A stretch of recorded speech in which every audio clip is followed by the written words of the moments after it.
Hello, I'm Seth, I'm Caroline. and we are teaching Balboa concepts.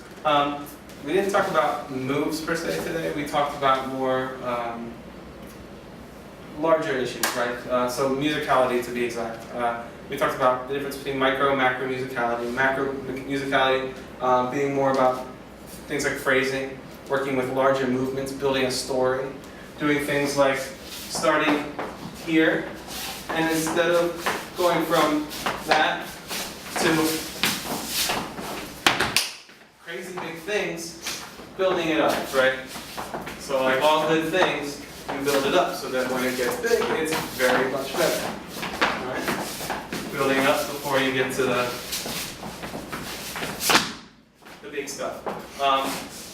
And working in larger time frames, not just 2 or 4 weeks, a larger time frame.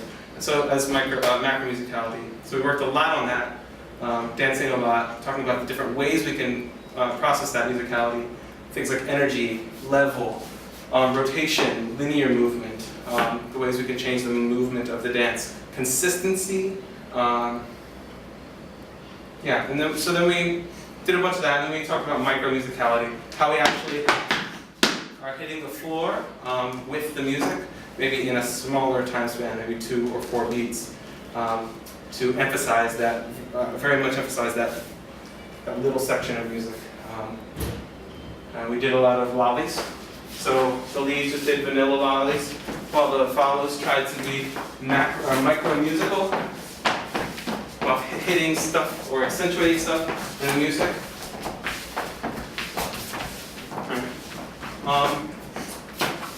So we played around with that for a little while, and we just did a couple lolly variations to get some ideas going about how to be micro musical in there. And the variations were, So instead of doing a normal tap, tap, a little left there, and then back up. and then there was one more. One way of stepping through, sort of like a swivel, we decided. So that's what we got to.